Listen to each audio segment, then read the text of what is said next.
have reporters at all the top games. They'll bring you all the goal news, but it's time now to sit back and enjoy our first commentary of the day. It's Raith Rovers against Motherwell for a place in the quarter-finals of the Scottish Cup with James McFadden, Alan Preston and Alistair Lamont. Thanks very much, Kenny. Right on time as Motherwell prepare to kick us off. Going from right to left as we look at it from their position in the main stand, all in white Motherwell, as they look to get their season back on track. Raith Rovers, navy tops, white shorts, navy socks, as the referee Nick Walsh just allows the amber smoke from a smoke bomb that was thrown onto the park just pre-kick-off to dissipate, and we are underway. And Motherwell will be desperate to make a positive start to the game, to really exert their authority, you would imagine, and show who's boss.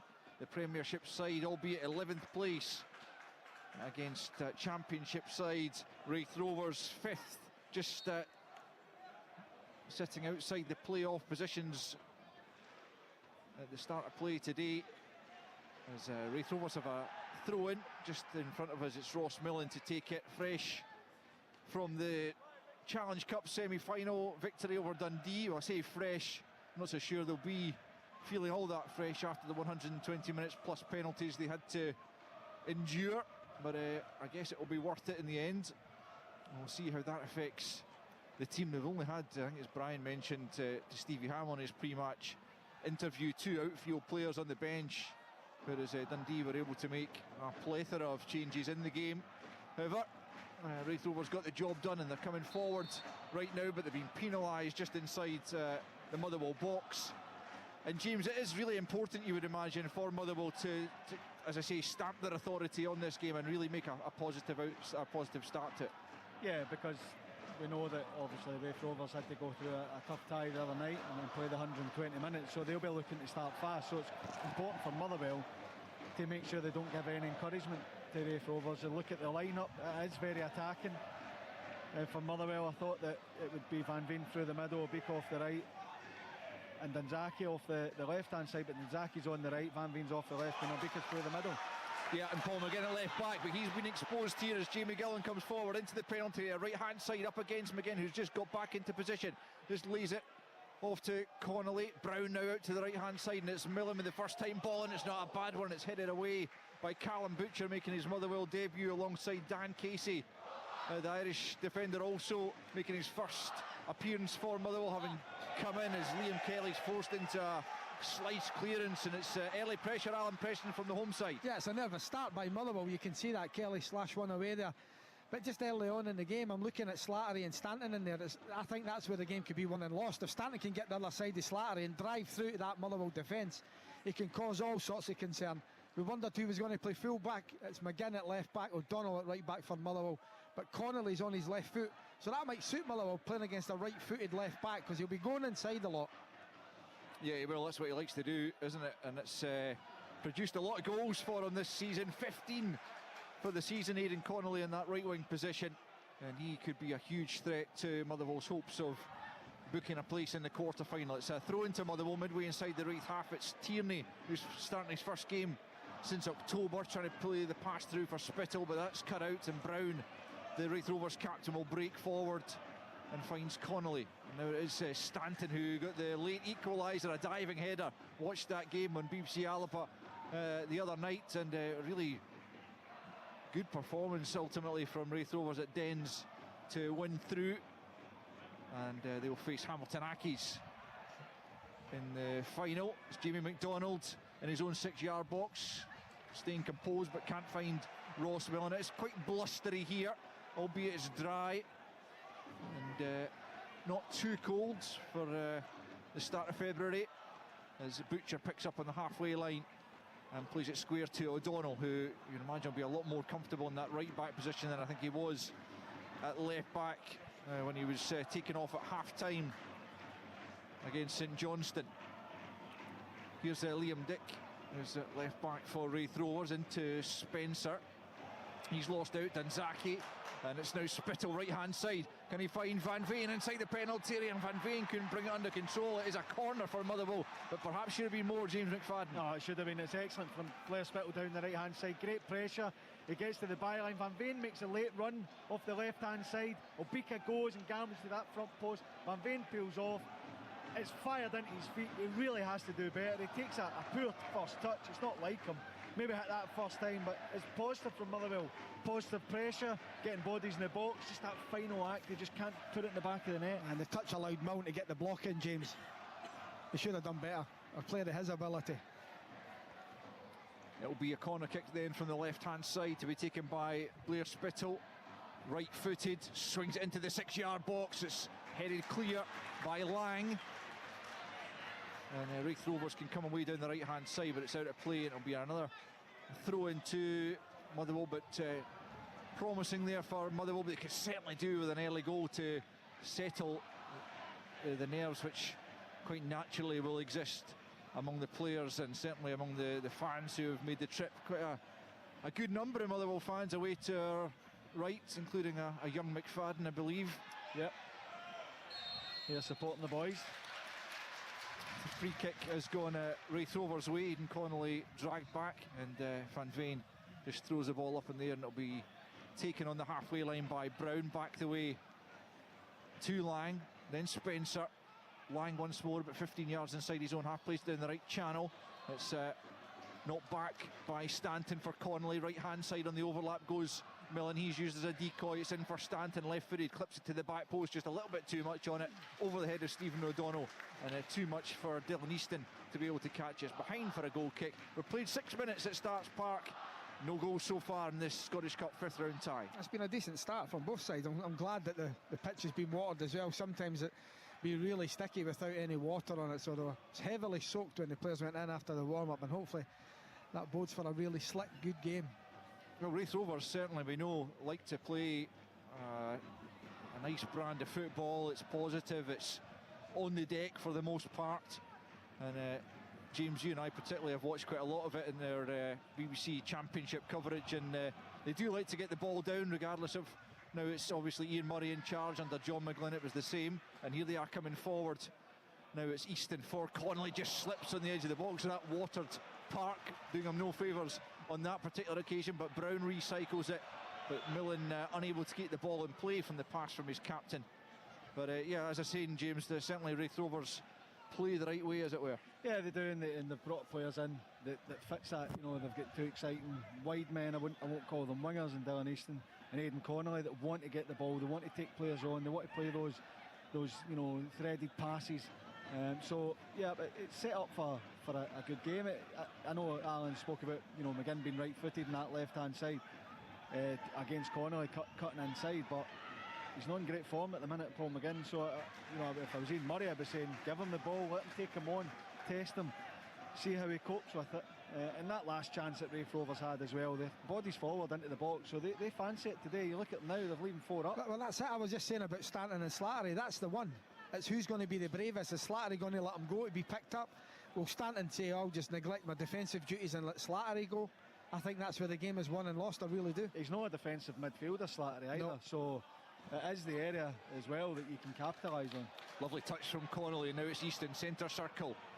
As O'Donnell keeps a close eye on him, out to the left-hand side to Dick, and back to Easton, into Stanton, back the way it goes for Spencer on the halfway line, closed down by Spittle, and then Ryan Nolan gets out to the left-hand side to his captain, Scott Brown. Back with Spencer, just inside his own half.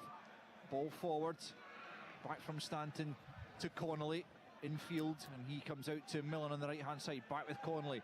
Brown's made the run forward, teased through to him by Connolly, and now it's out to Millen. It's lovely football from Wraith Rovers. Connolly just couldn't find a way through in the end from Millen's pass, but it's good build-up play, and certainly confidence coursing through the Wraith Rovers side, as you would imagine, having been unbeaten in the last 11 matches. Well, that's it. Winning games and winning cup ties and getting into finals, it breeds confidence as well. And you look at Motherwell, they're certainly short of confidence just now, but Wraith Rovers has been a very confident start for them. I think as well, you look at Stanton picking up those positions. It's Scott Brown with that energy in midfield to make a run beyond from midfield. Motherwell, we've spoken about having probably a more attacking lineup. Tierney's more attack-minded, Spittle in that midfield area. So for for the Raith Rovers midfield, go and make runs forward. And the goals that Motherwell have conceded of late has been players not taking responsibility, trying to pass men on when it's not on. So it'll be a big test for them today. Stephen O'Donnell with the throw in over on the far side. The Motherwell right gets it back from Spittle, a couple of yards away from the corner. It's a good ball from O'Donnell. We know he's got good delivery, but it's well defended by Millen, and Connolly picks up and Millen makes the run forward. Connolly goes inside instead, finds Spencer, who lays it off to the left hand side for Dick. Millen's taken up an advanced position on the right hand side. McGinn getting back to him eventually, but Motherwell have won it back in any case in the midfield. It's Danzaki forward for Obika. Obika gets it back from Tierney, right hand side of the penalty area. Now it's O'Donnell, clips it into the box, and it's just a yard or so away from Van Veen, who was trying to get on the end of it. It's come all the way through to Millen. 10 played at Starks Park. No goals here, no goals in any of the other Scottish Cup ties. Kicking off at 3 o'clock. We'll keep you up to date. We've got reporters at all of them, and any time there's a goal or a major incident, we'll cross to those stadiums to bring you the latest. But it's Raith Rovers Motherwell that we're concentrating on right now, as Lang plays it to Nolan out to the left hand side.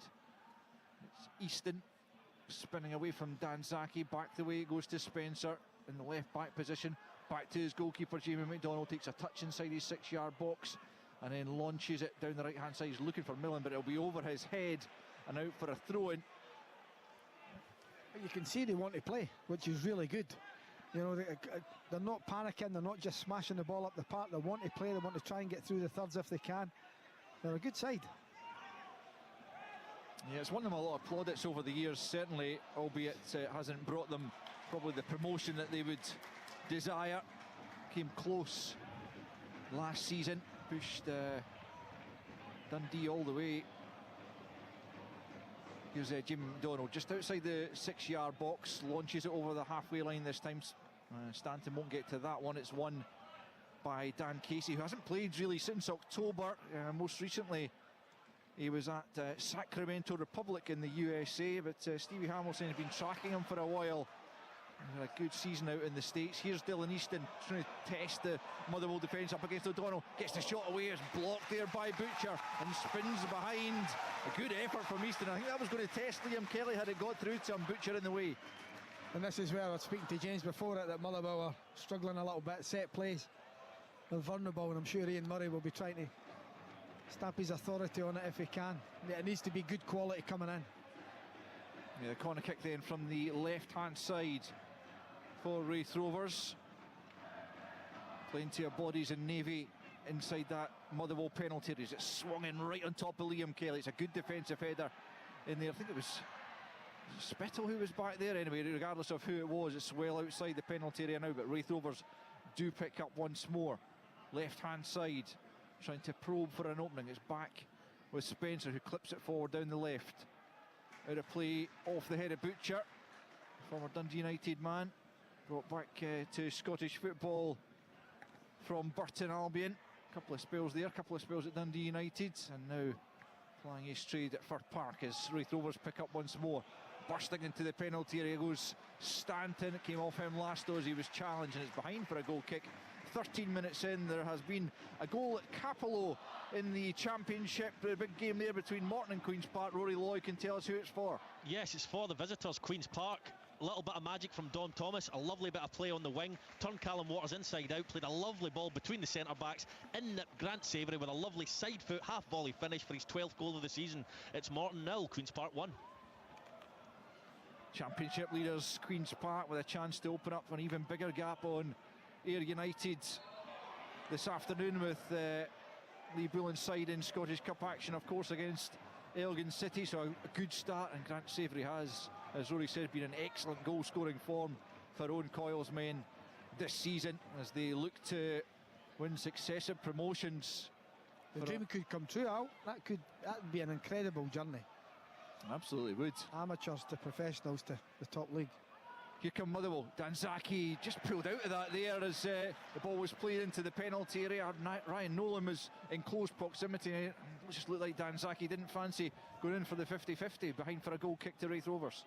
Yeah, I think you're right, Al. He definitely didn't fancy the 50-50. It's a great run, nice little pass. It goes as if he's going to head it, pulls out, maybe catches defender just to his right hand side. But if he'd been your teammate, what would you have said to him there? Oh well, I'd have found them. They wouldn't overhit. They never overhit the pass. No, it's tough. You know, they're coming into obviously a new league and the game's different now. Oh, he's probably got away with that. Probably get away with that with the boys. It's with Callum Butcher on the halfway line. Now O'Donnell, right hand side, back the way it goes to Liam Kelly, whose only clean sheet in his last 12 matches came in that cup tie up at Gayfield, the 2-0 victory. And just typically of Motherwell's luck these days, the man who got the 2 goals, Mikael Mandron, and looked a good signing coming in and getting the brace on his debut, immediately injured and hasn't been available since. And Stevie Hamill just can't buy any sort of good fortune just at the moment. Quarter of an hour played at Starks Park.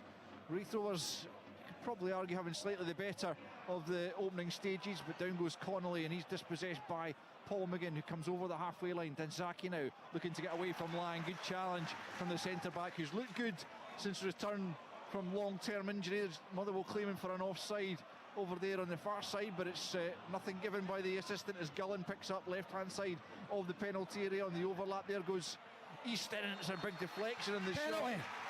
shot. It is a penalty, is it? Handball. That's what I thought. Nick Instantly. Walsh has pointed to the spot. I didn't see the handball myself, but Nick Walsh in absolutely no doubt, and Wraith Rovers will have the opportunity from the spot to get the advantage. I honestly thought it was. I thought it hit Slattery.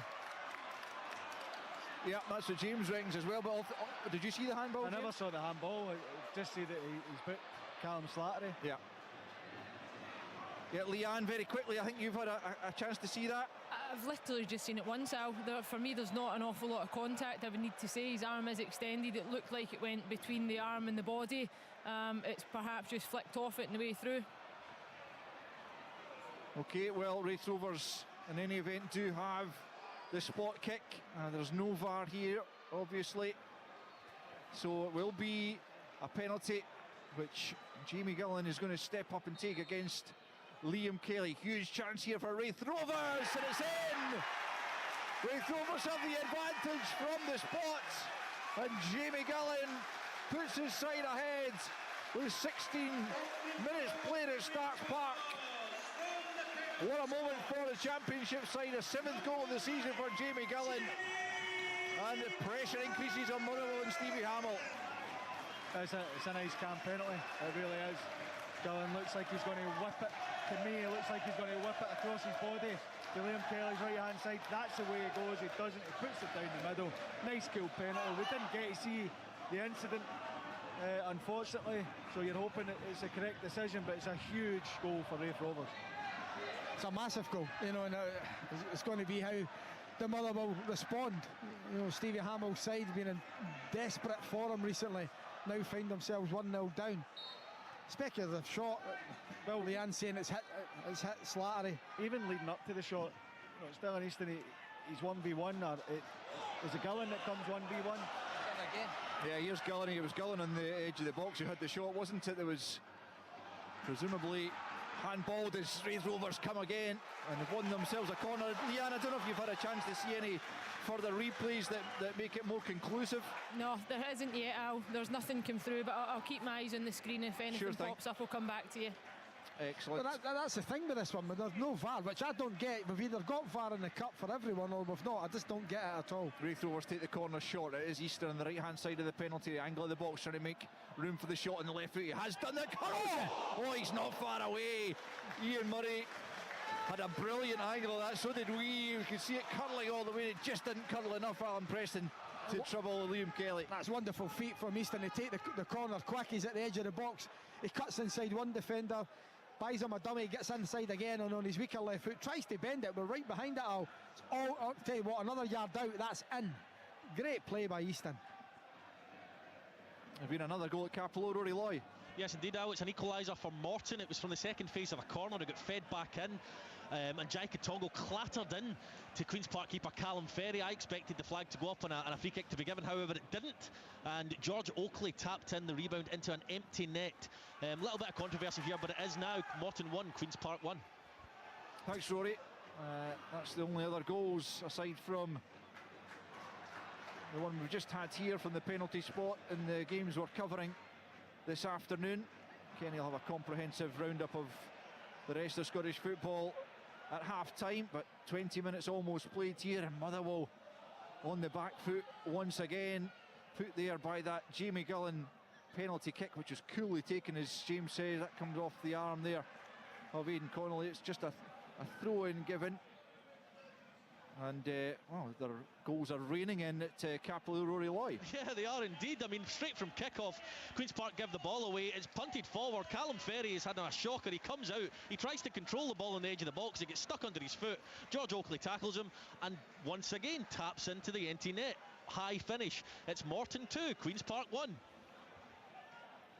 Well, Dougie Imrie's side, just their form's rather faded of late, having had a brilliant run at one stage, but that would be a terrific result if they could claim a victory there, and certainly put themselves back in contention for a playoff spot, as Motherwell try to mount some sort of attack down the right hand side. It's a Bika for O'Donnell, just stays in play, and Zaki battling away for it. Liam Dick though wins that one. Spencer Brown then seemed to take out Tierney, but play continues. Nick Walsh didn't see anything wrong with that challenge. Motherwell pick up once more. It's O'Donnell back in field for Spittle, who plays it forward up to the edge of the penalty. Another good challenge by Lang on Van Veen. Liam Dick rather slices at his attempt to clear this out for a throw-in on the far side. Motherwell needs a positive response to the early adversity, James. Yeah, they do. They absolutely do. I think that it's a dream start for Raith Rovers to go 1 up. I'm still looking at the defending that leads to the shot that's allowed. I thought it was Gullen on the left hand side. He takes touch after touch after touch. There's an overlap, there's no one matching him inside, and look, we've not seen whether it conclusively comes off of the arm of Callum Slattery, but it's far too easy from a Motherwell point of view, and that has been the problem, you know, making poor decisions defensively. And I'm not saying that the actual awarding of the penalty is a poor decision, but how long it takes to go and get help and try and force them down an area. They have to respond. I mean, there has been a bit of positive response, but they have to try and make it count. I think Stanton's lucky there. I think that's a heavy challenge. I really do think that's a really poor challenge. Leanne, did you have a view of that one? Yeah, Al, I've just seen the penalty incident again. It's definitely a handball. Certainly comes off the hand of Slattery. Yep, seen it just clean on, flush. His hand comes out from the body, and the ball strikes it. Okay, here's the Motherwell free kick. Spittle into the penalty area. It's away by Dick. Good clearance, good defending from Raith Rovers, and Liam Dick in particular there. Spittle has to go back to the halfway line to retrieve it. Knocks it back in towards the penalty area, but it's a poor ball from Spittle. Didn't give Ross Tierney any chance of latching on to that, and it's seen out. And Motherwell, there's a bit of activity on the bench already, as Stevie Hamill sends his subs out to get warmed up at least. It's becoming more and more difficult for Stevie Hamill. This managerial lark is not for the faint-hearted, as Jamie McDonald prepares to take the goal kick. But again, I just look at Raith Rovers there. Ian Murray's been very, very positive. He's playing with that front four and saying the rest of us try and get us a clean sheet. That front four will win us the game. Gullen, the goal scorer, battling away there with Slattery, who conceded the penalty, as Leanne pointing out. Correct award by Nick Walsh. He was very quick to point to the spot. None of us really saw the handball, but Nick Walsh certainly did, and Raith Rovers have the advantage in the early stages. Quarter of the game gone, and Raith Rovers lead by a goal to nil at Starks Park, looking to book their place in the quarter final for the first time since 2014-2015, when they lost to the eventual winners, Inverness Cally Thistle. Here come Raith Rovers once more. It's Stanton who has been impressive in these early stages. Millen now down the right hand side, and Connolly, who's also been very influential. Millen once more midway inside the Motherwell half. Connolly gets it infield to Spencer, who flips it forward. Stanton will give chase. Across comes Dan Casey, and heads it out of play. Motherwell have got to make a change out. I don't know whether it's in forced or is it just personnel. Stevie Hamill's not happy. Well, Max Johnston, I think it is. He started the last game, certainly Max Johnston, but no change just yet as Millen plays it into the back post area. So well won by O'Donnell though, out to the left hand side, and Spencer will just let that run out of play for a throw in, quickly taken. Easton back the way to Nolan, square for Lang, midway inside his own half. 24 played, Raith Rovers 1, Motherwell 0. Clipped on by Stanton, it's a lovely little flick, and Gullen chases it, but O'Donnell will get there first and just thumps it out of play on the far side. And you can see the disgruntlement from some of the Motherwell fans behind Liam Kelly's goal. That's the keeper's fault for me. Keeper's got to be off his line and come and collect that. He can see everything. You know, O'Donnell can't see what's behind him. Yeah, Kelly's got to read the situation. But initially, the gap between the midfield and defence, just to play a straight ball through the middle, flick over the top, and they're in on goal. Yeah, O'Donnell reads it. Kelly should come out, but the space is too big in between the midfield and defence for Motherwell. I've got to say, at the moment, I think that if you're trying to keep your manager in a job, it's one win in 15 or whatever it is. I've not seen 12, enough. yeah. I've not seen enough from Motherwell to say, you know what, we really care. We want Stevie Hammett to be in here. We want to get our club into the next round of the Scottish Cup. They've not done enough so far. Here they are trying to do something about the scoreline as Paul McGinn gets the better of Connolly, plays it down the left for Van Veen. Back the way now for Slattery. Strong challenge though by Easton. And Raith Rovers win possession, and forwards they come once more as Gullen. On the right hand side is Brown, played into his path on the angle of the box. Scott Brown, can he pick out a teammate? It's cut out by Spittle, and Motherwell can now try and counter. 25 and a half minutes played, 1-0 to the home side as Tierney picks up about 30 yards from goal. Danzaki out to the right hand side, makes a run in off the right, almost makes it more difficult for him to be picked out by the pass, and Tierney has to go back the way to Slattery. Slattery on the edge of the penalty, tries to thread it through again for Tierney, but Spencer in the way. And Raith Rovers doing so much good work both defensively and offensively in the game so far, and deservedly in front as the ball's played up to Gillen on the halfway line. Looking for options off him, turns away from Spittle and then fires a fantastic looking ball out to Easton on the far side. Actually in the end there's too much on it, but all the better players on the park at the moment, James McFadden, are in blue. Yeah, they are, and you know, you've got Gullen and Stanton. They've got the freedom to just take the ball into feet, get turned. Callum Butcher's looking around to the midfield of Motherwell and saying, where are you? It's far too easy into feet. And normally if it was one striker, you would say, right, okay, you can squeeze up, one of the defenders stays in front, one goes behind, you stop that supply. It's not because of the position of Stanton, which Alan picked up on at the start. It's making it mean that one of the midfielders has to go. They have to stop the supply into feet because they're getting too easily to the other side of the Motherwell midfield, and it's then becoming a 4v4, and then the midfield, Scott Brown's bursting to get forward. It's not working for Motherwell at the minute. It's far too easy for Raith Rovers to go and mount attacks, and then Motherwell, they've got a chance. You say that Danzaki makes a run and makes it difficult for Tierney. I don't think it does. I think it makes his mind up. Just play it in behind, give him something to chase. It takes an extra touch, ends up turning back, then they try and force a pass when it's not on. Spittle picks up, claims for handball against him, but Nick Walsh decides not, but Raith Rovers win it back in any event as it's Easton, left hand side to Dick. Now Stanton still down that left, plays it forwards rather, hopefully looking for Gullen, but Butcher's there, plays it all the way back to his goalkeeper Liam Kelly. 27 and a half minutes played at Starks Park. It's Raith Rovers 1, Motherwell 0. The only other goals in the matches we're covering have come at Capello. 2-1 they lead against Queen's Park, the championship leaders, and all the other Scottish Cup ties that kick off at 3 o'clock are goalless currently. Ayr United against Elgin, Dundee United against Kilmarnock, and Livingston against Inverness Cally Thistle. Raith Rovers with the advantage here, but Motherwell in possession, and it's Casey out to the left hand side for McGinn as Motherwell come forward down the left hand side, looking to get away from Connolly. Back it goes to Spittle, in off the left for Tierney, and now Slattery forward for Van Veen, rolls away from Lang, gets the shot off but right into the arms of Jamie McDonald. It's the best bit of play for Motherwell so far, and Van Veen did well initially to make the room for the shot, James, but ultimately his shot wasn't a real test for McDonald. No, it's brilliant up until the shot, Al. It looks like the ball's rolled into his feet. It looks like he's just going to pop it off. He doesn't. He just grabs Lang with his left arm. It's given away to Danzaki, edge of the penalty area. Challenge comes in from Nolan, took plenty of the ball, and luckily for him, because it was a last man challenge, otherwise Danzaki might have been in, but Raith Rovers almost presenting Motherwell an opportunity there. Still 1-0 then to the home side, but just a bit better in the last couple of minutes from Motherwell as they search for an equaliser and a way back into the tie. It's McGinn on the left hand side, into the feet of Tierney. Just signs that Motherwell are settling a bit more, having started rather shakily as a team with 1 win in 12.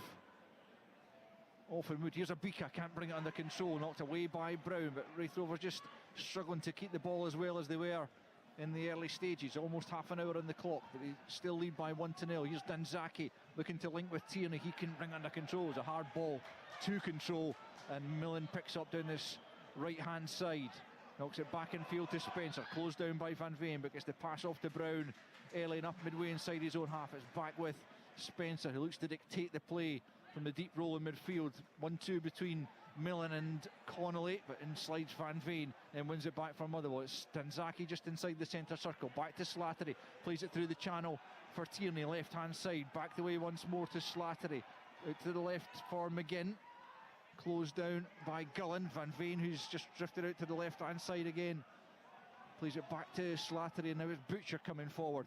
Good ball for Danzaki, reverses it to Obika, edge of the penalty, a sliding challenge from Spencer was spot on, right in the edge of his own box, and Raith Rovers have it back, and there's a free kick goes their way.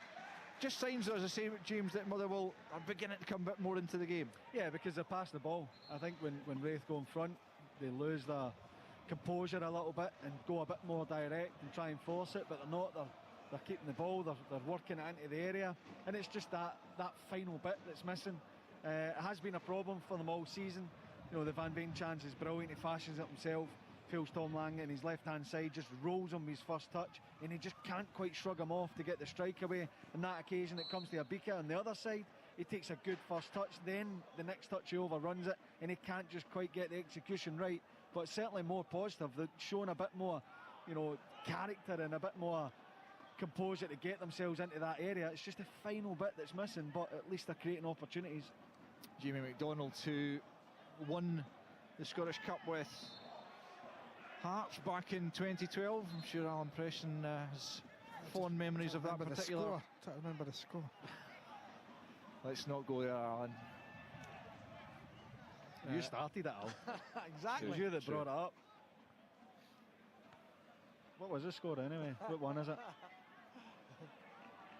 Last time Hearts won the Cup, they've got designs on getting there again with last night's victory over Hamilton Accies, first name in the hat for the quarter-final. Raith Rovers looking to secure their place there as they come forward.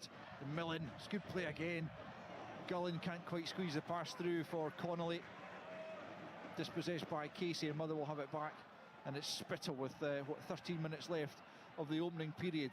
1-0 Raith Rovers. It's a good ball from Slattery to McGinn. He's brought to the deck there by Connolly, and Motherwell will have the free kick midway inside the Raith Rovers half, just left of centre, and a chance to throw the likes of Butcher and Casey forwards.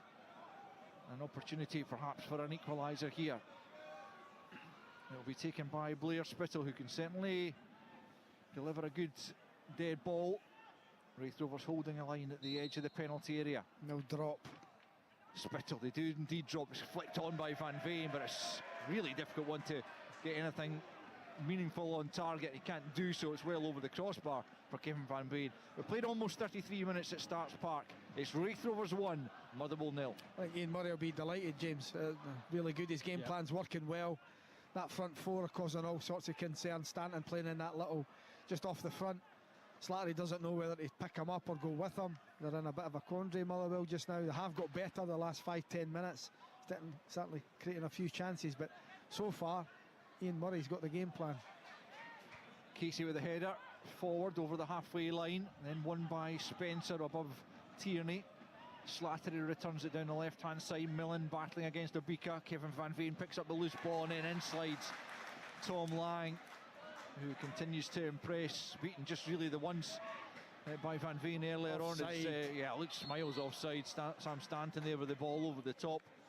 He just failed to come back from that position, and it will be a free kick to Motherwell, to be taken by Casey. Plays it square to Callum Butcher, who, like his central defensive partner, barely played since October, falling out of favour at Burton. As Casey picks up, coming up towards the halfway line, just the edge of the centre circle, plays it out to the right-hand side for O'Donnell. O'Donnell on the halfway line, clips it down the right, looking for Spittle, but it's read by Dick, keeps his eye on it. Danzaki picks up, then Obika. Back the way it goes to O'Donnell, and now Slattery. Midway inside the Raith Rovers half, just over 10 to play in the first half. 1-0 Raith Rovers as McGinn has it left-hand side up towards the edge of the penalty area. Looking to get away from Connolly, plays it back to Van Veen on the angle, plays it into the centre of the park, and it's Spittle out to Danzaki, right-hand side, stands up, it's a good ball, and Motherwell can't get anyone on the end of it. Obika was in there, so too McGinn. It took a nick off a Raith Rovers player on its way behind. It will be a Motherwell corner, but it remains Raith Rovers 1, Motherwell 0. You just wait. Well, I'm certainly just waiting for a Motherwell player to go on the end of that, but none of them can just quite time their run. The wicked deflection, McGinn's getting in at the back post, he just can't get there. But it has been a better response from Motherwell. Corner kick from the left-hand side to be taken by Spittle as they search for an equaliser prior to the interval. McDonald comes, one-fisted punch, but it's not a particularly good one, but Raith Rovers get onto the second ball and the third ball and manage to hoist it clear. O'Donnell's there. That's a terrible attempted pass from Stephen O'Donnell. And I'm just getting a quick look at the handball that led to the penalty from my colleague Brian McLaughlin. It does look, as Leanne was saying, the right arm from Callum Slattery is well away from his body, and it does strike the arm. And as Leanne said, a correct decision from Nick Walsh that awarded the penalty, which has given Raith Rovers the advantage. That last one there with Stephen O'Donnell, look, I know it's an overhit pass, but it's just come from a corner. You've got Obika, Van Veen, you've got Butcher, you've got Casey in there. Just put it back into the box where the bodies are. He looks a player really short of confidence. Yeah. He's not alone in the Motherwell ranks, to be fair, as Butcher brings the ball under control just inside his own half, plays it off Easton, and it will be a throw into Motherwell, who have been quarter-finalists in the last couple of years. Last reached the final in 2018 when they lost to Celtic. Stevie Hamill had retired in the January just before that, missed that particular final. They did play in the 2011 defeat by Celtic. And the side coming forward in search of an equaliser. Obika can't make anything of it. Dick manages to clear, but Spittle gets on the end of it, and then Ryan Nolan bravely in with the header. Van Veen had the boot high, and it will be a free kick. It's a diving header, that's never a foul for me. If you go and dive down where probably below the waist, that's not a high boot for me, that's not a foul. I would agree. But although it's a high boot for me personally to get my leg that high, but especially it's not now, I've seen you try to go over that chair. It's not a foul, that's a terrible decision. Free kicks taken up towards the edge of the Raith Rovers, up towards the edge of the Motherwell penalty area, I beg your pardon, but Motherwell deal with it. And Raith Rovers have just lost the control of the game that they had in the opening 25 minutes. The last 10 have been bossed by Motherwell, but they've not been able to find an equaliser as yet. Continuing to probe, and it's Slattery forward, but it's a slack ball, and it's picked up by Millen, who finds Brown, and now it's Connolly infield. It's again just such good play from Connolly, finds Spencer, and it's back out with Connolly on the right hand side. Millen, the ever willing runner on the outside. Connolly goes infield, finds Spencer once more. Out to the left it goes to Easton. Dick takes over left hand side of the penalty area into Gullen. Gullen, can he get spin? Oh, he takes the shot, it's saved by Kelly, and it's knocked into the net. Sam Stanton scored! It's Raith Rovers 2, Motherwell 0. Liam Kelly stopped the initial effort. Sam Stanton was right in there on the rebound. I wonder if it might have been given as an infringement on the keeper, but Nick Walsh saw nothing wrong with it. Sam Stanton, for the second game in a row, knocks it into the net. It's Raith Rovers 2, Motherwell 0. You know what? Liam Kelly's out there, and he's wanting a foul. I'm not so sure. I just don't think he gets a hold of it. Stanton just, the ball flips up in there. He's entitled to go for it, and he hooks it over and into the back of the net. Long way back for Motherwell now. You know, it was really good play by Motherwell last 5-10 minutes. Rovers go up the park again. Lovely move. Connolly, great feet, brilliant movement. Played out to the left-hand side as it comes in. Gullen hits a shot. It goes up in the air. Kelly can't get a hold of it. And like, we're just seeing it live. You like to see it on the telly. He thinks it's a foul. I don't. And Stanton hooks into the back of the net. Not because I want it to be a foul, but my initial reaction was it was a foul. It looked like Liam Kelly was going to come collect it. I think it was bumped, but you have to just play on, and I suppose it was a brilliant move. I agree with you, Alan, with Raith Rovers down the right hand side, quick switch to the right, into feet, great touch and turn, gets the shot away. Yes, there's a deflection. Then I thought Liam Kelly was fouled, but that's on the first viewing. So great play. I would like to see it again, but I'll tell you what, it's a huge goal in this game. Yeah, you'll be able to see it again 10:30 on Sports Scene tonight at BBC One Scotland. There's been another goal in one of the Scottish Cup ties. It's come at Somerset. Chick Young. I said there would be no shock here. I might have got this horribly wrong. Elgin City have taken the lead against Ayr United. The goal scorer, Kane Hester, we pointed him out as a danger man. It was a route one down the middle. Hester absolutely blasted it home from inside the box to put Elgin ahead. I have to say, before that, they had two great chances. The ball was headed off the line by Ben Dempsey. Finlay had a great chance, put it past the post. And Ayr United playing a 4-1-4-1 formation with just one striker up front. It ain't working for them. And Elgin City with a 5-3-2 shape about them have got grip in this game as we nose towards half-time. This could be the shock of the day. It is at Somerset Park. Ayr United 0, Elgin City 1. Wow, what a scoreline there. 2-0 it stands here. I must admit, James, that my first instinct as well was that it was going to be a free kick against Liam Kelly. I think Leanne has had a chance to see some replays. Leanne? No, I've seen it back. If I'm being honest, I think it would be harsh to give the free kick. There's a coming together. Liam Kelly goes with only one hand. He's not in complete control of the ball. Stanton's got every right to go and compete for it, in my opinion. It's a real sore one for Motherwell. Leanne, he knocks it up in the air and then it's sort of... Yeah, is he going backwards when Stanton collides with him? It's not a foul. No, nowhere near it. Kelly comes off the ground, and as I say, he's went up with the one hand, you say, flicks it on Allen to then go and almost try and gather, I think, with the second attempt with both hands. But by that point, Stanton's got the contact and is in control of the ball. Probably Raith one that we can debate Leanne, tonight. Raith Rovers got a chance here to go for a third. It's a free kick on the right hand side. Into the penalty area it comes, headed away at the near post by Spittle. It'll come back though to Connolly on the right hand side. Raith Rovers really in command now. It's good play from Dylan Easton to hold on to possession. Back out to Connolly on the right hand side.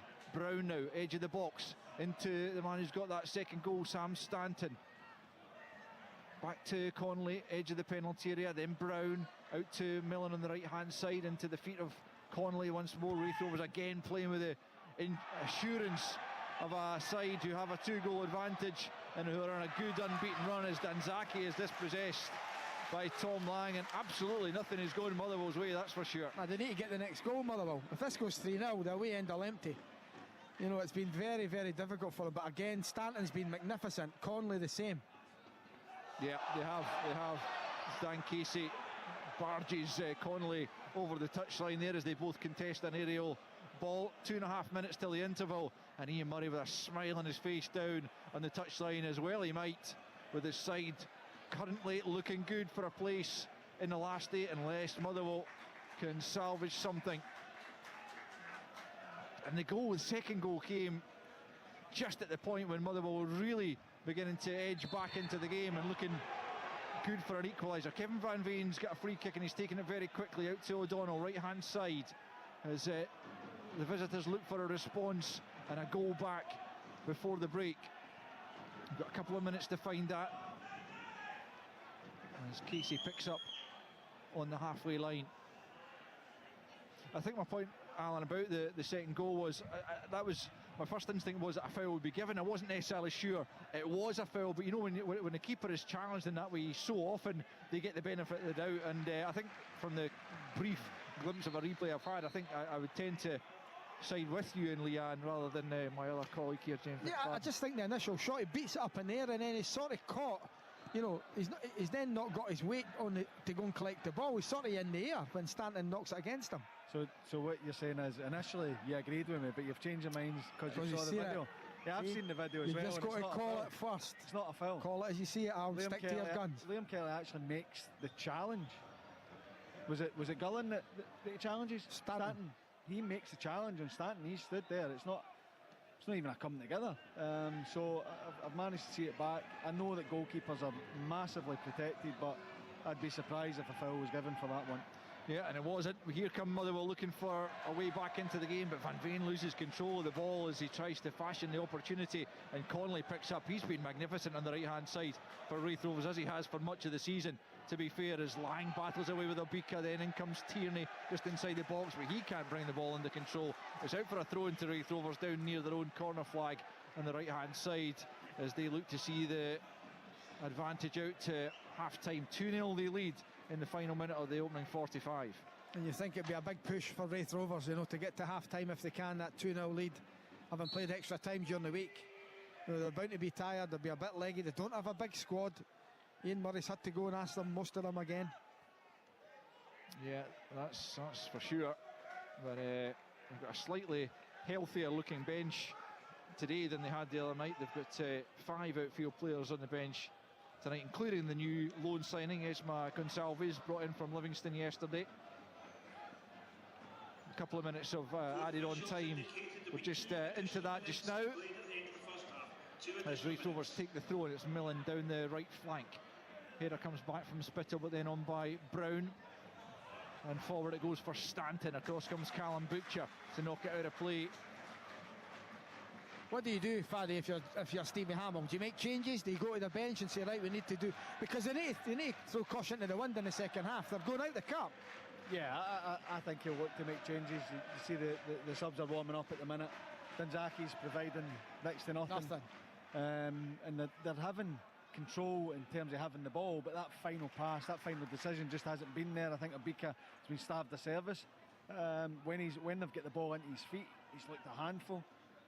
So yeah, I would say that there'll be changes to try and provide that edge going forward, because listen, there's no many changes they can make to try and, you know, strengthen the midfield area, because it's attacking as it is. So I would say that Danzaki will certainly be a candidate to be getting whipped off.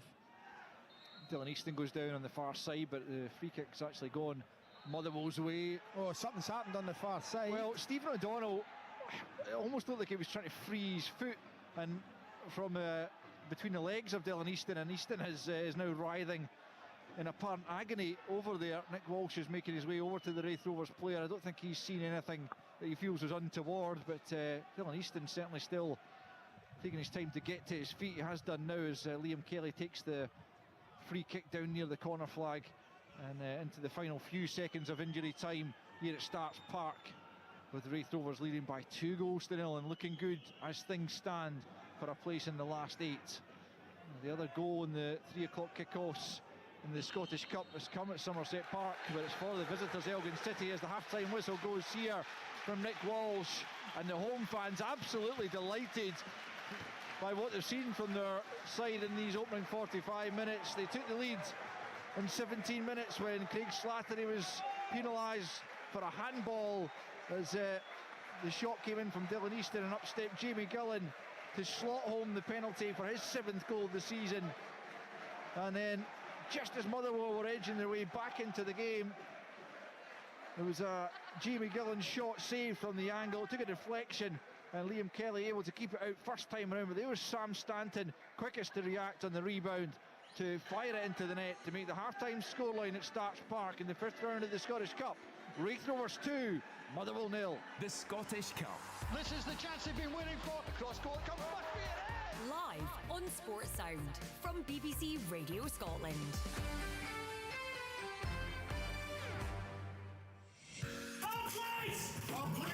On BBC iPlayer. He started off as my informant. I needed a win. I built my career off the back of his information. Brand new drama.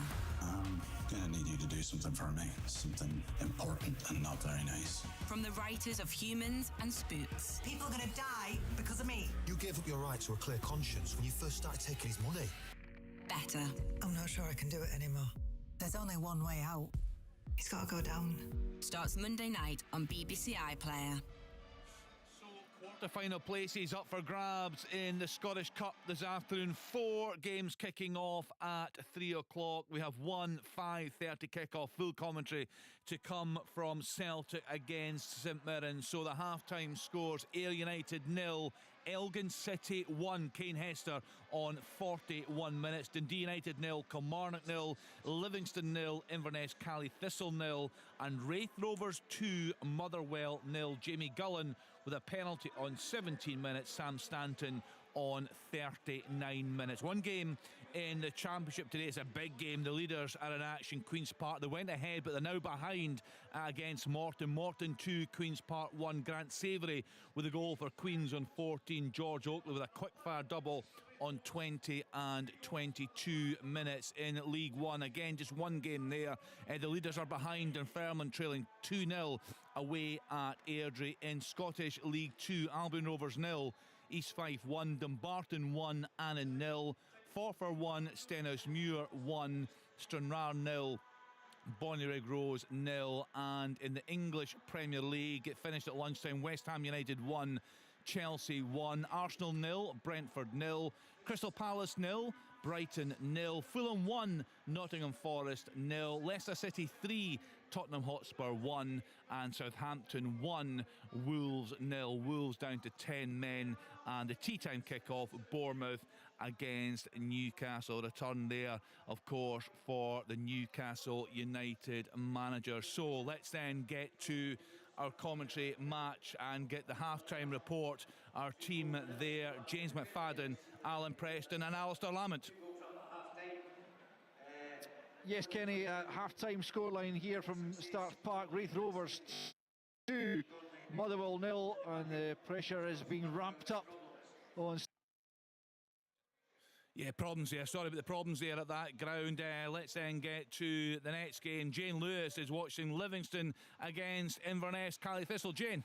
Yes, 0-0 here, Kenny. There's an air of frustration, you sense it, certainly among the home fans. I think it's fair to say, and I'm sure David Martindale will be pretty frustrated too. Livy have had the better chances, but at times have also allowed Inverness Cally Thistle to really push forward and get into some dangerous areas, which, to be honest, they probably should have done better with. It's been a lively old one, this one, though in the opening 45 minutes, Livy have come really close from set pieces. A Stephen Bradley free kick early on from about 25 yards out. It was pawed round the post, and from that resulting corner, Ayo Abalai, I should say, came close as he hit the bar. His half-time approach, Obalai was at it again. He's been a real threat in that box. His header from a free kick was well blocked. From that rebound, he reacted really well. His shot this time coming back off the post. He's probably wondering what he has to do this afternoon to get his goal. Before that, Inverness Cally Thistle were getting some joy with long balls. Nathan Shaw and Daniel Mackay were causing all sorts of problems which just weren't dealt with at all by the Livingston defence.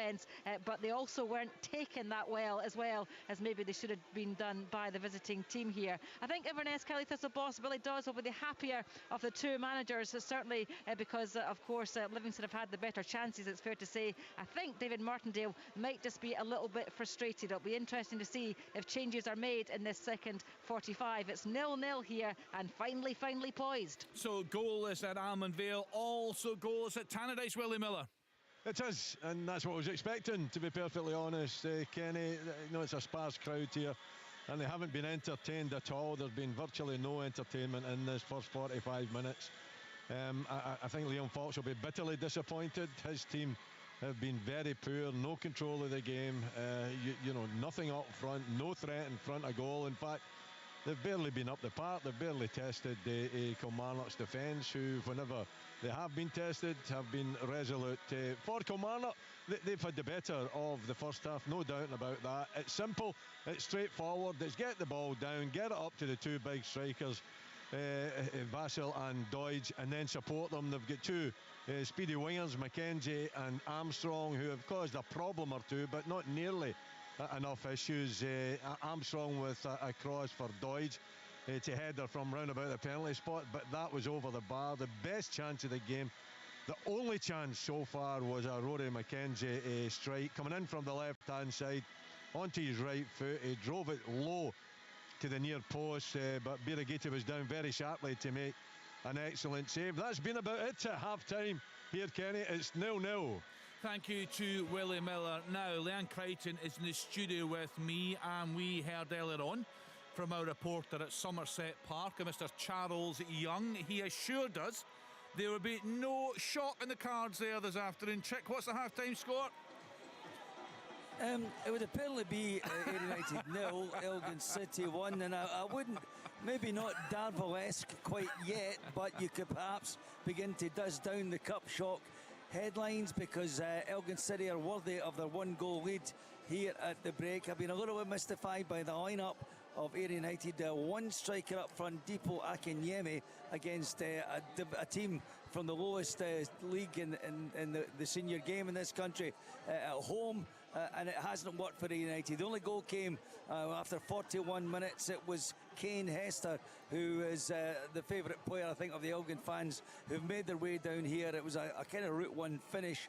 He blasted the ball beyond Aidan McAdams. But before that, Ayr United got away with a couple. Bren Dempsey had headed one off the line. Finlay had a ridiculous miss. United have had a couple of shots testing the goalkeeper, but haven't really threatened Thomas McHale in the Elgin goal.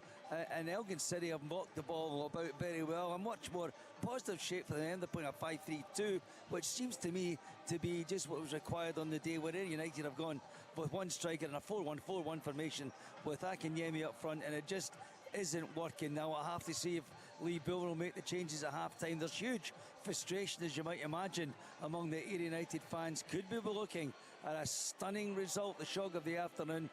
Even if Ayr United get away with this, I can't see them going away and tearing Elgin City apart, as I thought, admittedly, Kenny, they might have done. Yep. It's a tremendous performance by the Highland League Club, the Highland Club, not Highland League Club, the Highland Club. They have come down here and they, at the moment, are shocking Ayr United, who might have been satisfied with the scoreline at Cappielow at the moment.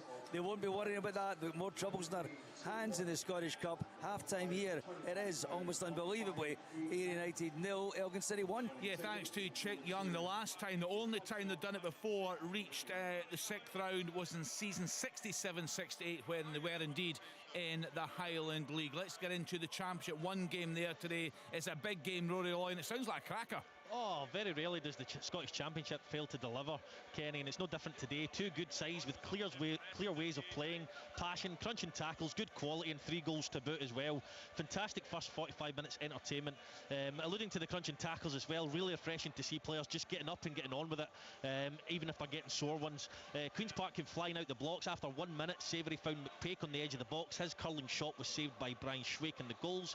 It was Morton's turn 5 minutes later as Katongo showed Robson a clean pair of heels, clipped into the box to Muirhead, centre of the goal, 6 yards out, headed over the bar when he really should have scored. The opening goal came on 14 minutes. Good play from Dom Thomas, a good ball in. Grant Savoury with clever movement and just as clever a finish on the side foot half volley to make it 1-0 to Queen's Park. 20 minutes into the match and Katongo clattered into Ferry after the ball was fed back into the box following a corner. David Dickinson, the referee, deemed there was no foul and George Oakley was on hand to tap in. A couple of minutes later, Morton went in front. Queen's Park gave the ball away straight from kick-off pretty much, and Jack Baird played a long ball up the pitch. Callum Ferry misjudged it, miscontrolled it, dispossessed by Oakley, and he fired into an empty net. Dom Thomas has tested Schwake since and forced him into a good save, and Katongo has done the same for Ferry. It's 2 goals for Oakley today up top, and he's been absolutely immense. So who says you can't do good transfer business in January when it comes to strikers, Kenny?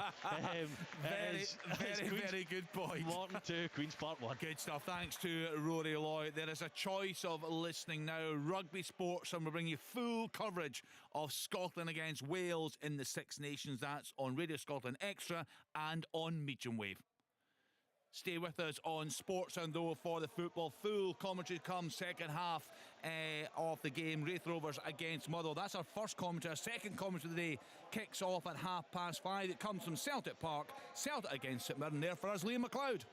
Yes, indeed, 5:30 start. It is here, still quiet, nobody in as yet. We're about an hour and a half away from kick-off as Celtic look to continue their 100% record here at home this season, but they are up against the only team that's beaten them domestically this campaign, and incidentally the last domestic side to beat them here was St Mirren as well. But of course they've met since that victory for Saints in Paisley earlier this season back in the autumn, when during the January period Celtic stuck 4 unanswered goals past them, and a very dominant scoreline as well, dominant performance, and there aren't many who will be expecting St Mirren to cause a shock this afternoon, but there's always that chance The only Rangers have managed to eject Celtic from the Scottish Cup in the last 6 years. Indeed, they've only lost a couple of their last 29 Scottish Cup ties, which is a phenomenal record. And of course, they very much do Celtic, the Premiership League leaders, have their eyes on a domestic treble this season, and there aren't too many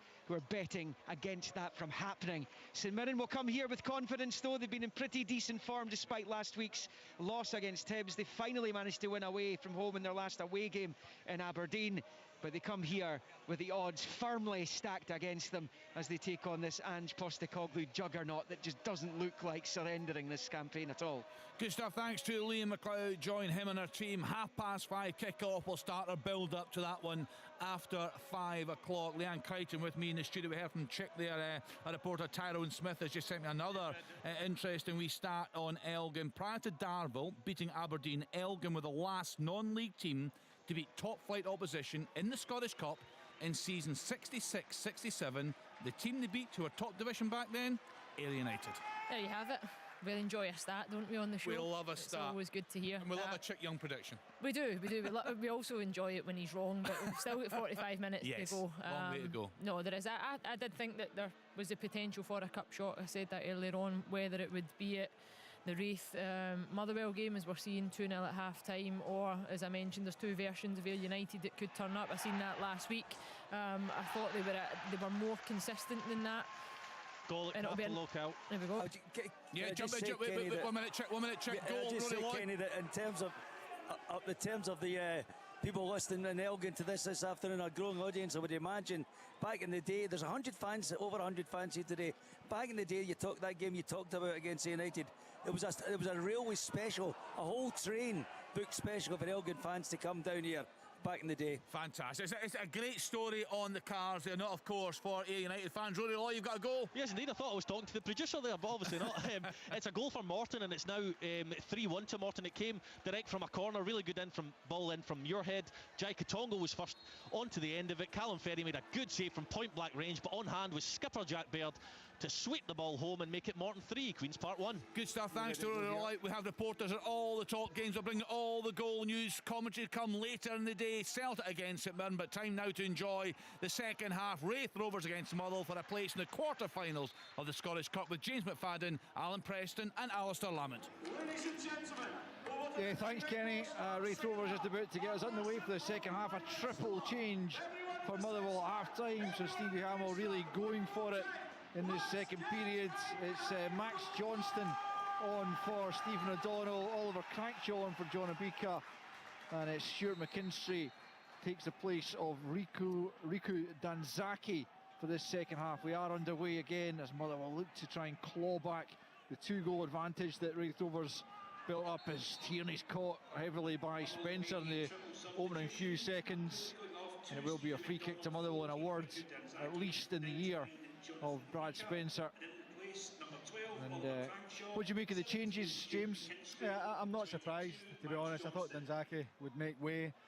Van Veen's been playing off the left-hand side, doing a lot of defensive work. He's better through the middle, so I'm not surprised at that. I don't think Obika's done much wrong, but Kevin Van Veen's, he's been the main man for Motherwell, so I'm not surprised.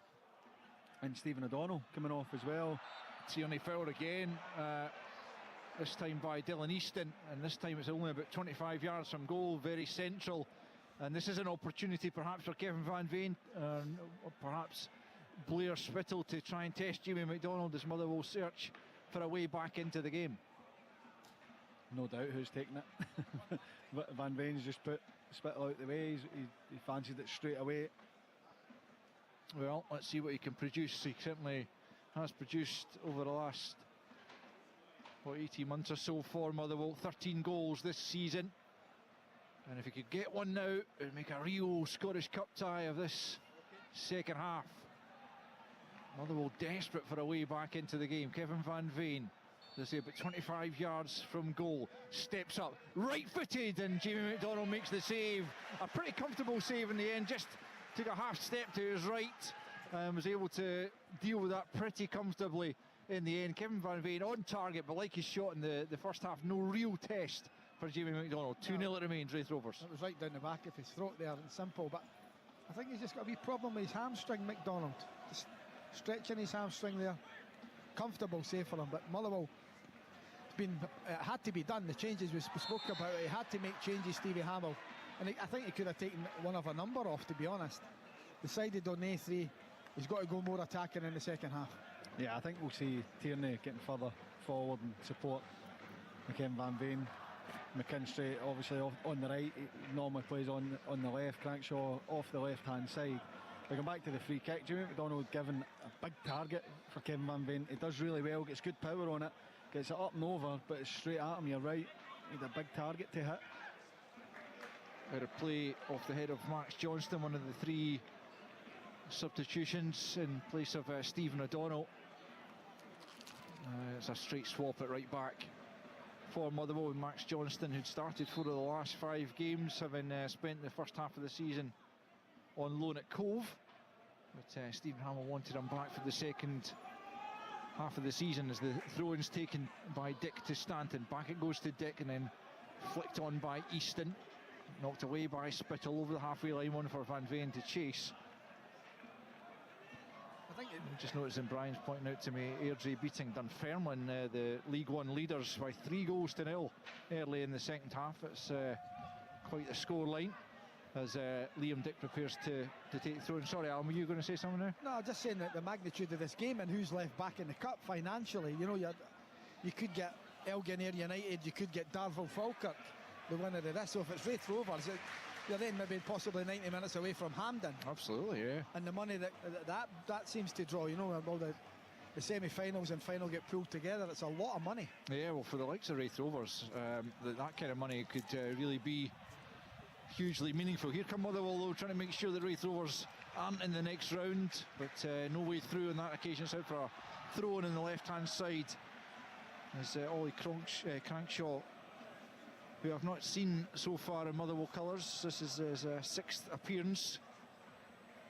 It's going to be taken by Paul McGinn, who's playing at left back this afternoon for Well. Slattery challenged, and then Stanton, who made the challenge, has stayed down momentarily, back on his feet now. It will be a throw-in again for Motherwell with almost 5 minutes of the second half played here in Kirkcaldy. Raith Rovers leading by 2-0. It's Crankshaw back to McGinn, almost down at the corner flag on the left-hand side, up against Connolly. Does well to get the cross in, but it's too deep for McKinstry. McKinstry will go and chase, but he'll do really well actually to keep it in. Back with Johnston. Johnston flights it to the back post. A good ball. It'll fall for Van Veen in the box. It's in. Motherwell are back in it. Van Veen shot in the left foot, deflected, and Motherwell have a goal back right at the start of the second half, and it's game on at Starks Park. Raith Rovers 2, Motherwell 1. No, it's not the cleanest of goals from Motherwell, but as you said, Al, the cross is majorly overhit. McKinstry does really well to keep it in, and it drops to Van Veen. There's a couple of deflections in there. He won't care. They're back in the game. It's a huge goal for Motherwell. It's brilliant for Motherwell. It's exactly what they needed, James. Right back in it. Not the prettiest, as you said, but they won't care. It's in the back of the net. You know, it's been a really good start to the second half. You can see the players are pumped up. The 3 that have come on and made them. McKinstry could have easily given that up. You know, he chases 40, 50 yards to keep it in. Ball's played back in the box. Eventually they get the ball into the back of the net. Really good start to the second half by Motherwell. I want to say that anytime I've seen Stuart McKinstry, he's been hugely impressive, and quite surprised to see him not always in the starting lineup in recent weeks. But he was integral to that move. Max Johnston's ball into the back post on his left foot was also excellent, and it eventually fell kindly for Kevin Van Veen, who sent it past Jamie McDonald with the aid of a deflection. 2-1 then, and Premiership Motherwell right back in it. And what a cup tie we have in our hands for the closing 40 minutes or so here at Starks Park. When you go in and you make those changes, and for how poor they were in the first half, Motherwell, you're looking for a response from the players, and he's certainly got that. You know, he's made the changes, the positive changes, slight change in, you know, putting actual out-and-out wide men in the wide positions, and he's got the response that he's looking for, Stevie Hamill. So they need more. It's not, you know, it's not done yet. They need more. They need to continue to push forward and try and put Raith Rovers under pressure. Yeah, we've got a goal at Livingston to tell you about, as Motherwell just clear the lines. Will cross to Jane in just a second. Yeah, let's go, Jane Lewis. Yeah, I can tell you it's come against the run of play actually, because Livingston have started really well in the second half, but Inverness, Cali Thistle have taken the lead here, and oh how the away fans are enjoying that one. Long ball over the top, Billy Mackay raced onto it, one-on-one with the goalkeeper. There was only going to be one winner given the form he is in, and he coolly slotted past Shamal George in the Livingston goal. Inverness, Cali Thistle, who are in this cup thanks to a reprieve, are 1-0 up against Livingston here. Yeah, taking full advantage of that reprieve as things stand, certainly, and 2 or 3 shocks on the cards this afternoon as things stand, as Van Veen is scythed down by Tom Lang.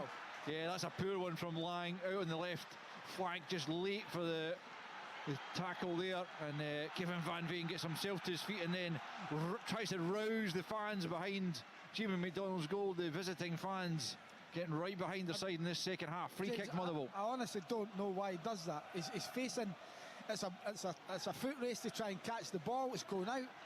Van Veen's wide on the left on his weaker foot. He's gone nowhere. Why do you do that? It's brilliant from Van Veen, because Spittle plays it too early. Should take a touch. He doesn't give up. Another example of players trying. Here's Crankshaw's ball in from the left-hand side. It's not a great delivery, but it is sliced behind by Gillen for a corner kick, and all of a sudden the tides could be turning. And sometimes that's all it takes. You know, we speak about the goal, McKinstry not giving it up, showing that fight and desire to keep it in. Van Veen, his second favourite, he gets there first, wins the foul. It's not a great ball in, but now they've got a corner kick they can go and attack from. Corner kick to be taken by Blair Spittle, left-hand side, curled into the 6-yard box. Lang gets the header clear at the near post as Tierney hit the deck inside the 6-yard box. But it's a throw-in quickly taken by Motherwell. It's Max Johnston on the right-hand side. He's done well. And now it's Crankshaw into the near post, away by Spencer. Crankshaw once more back into the box. And now it's picked up by Johnston, right-hand side. It's another decent delivery to the back post. And Connolly deciding he had to head that behind for another corner as Nick Walsh wants a word. I think they're Ross Millen, and also it's Dan Casey in there going head-to-head as the ball came back into the box there, and Nick Walsh just telling the two of them to cut it out. But Motherwell certainly applying the pressure as they look for the equaliser. Yeah, the impetus is with Motherwell. Been really good start to the second half. The fans are behind them. They booed them off. They're cheering them now. And we've been there so many times when you've been 2-0 up at half-time and you can end up losing the game 3-2. You switch off, or the team gets a real lift to get an early goal, as Motherwell have got. Spittle with the corner again from the left-hand side into the 6-yard box again, and it's well defended. Comes to the edge of the box where McGinn's shot is charged down. Another corner. Raith Rovers on the back foot right now. As the Motherwell bench. It's a penalty. Yeah, claiming for something, aren't they? A penalty as Spittle prepares to take yet another one. It's a deep one this time. Can Motherwell knock it back across goal? Johnston got his head to it, but it's a comfortable take for Jamie McDonald and just alleviates some of the pressure that Raith Rovers have been coming under at the start of this second half. It has been a good response from Motherwell. Still they trail. Raith Rovers 2, Motherwell 1. I think they're looking for a foul by Millen on Casey, because they had a word. Referees had a word with both of them. Then there's a bit of grappling. I don't know how much is in it, but I'm sure that's what they're looking at. Goal at Tannadice. Let's hear from Willie Miller. Who's it for? It's for Kilmarnock. It's against the run of play. Dundee United have started the second half extremely well, but a corner on the right hand side.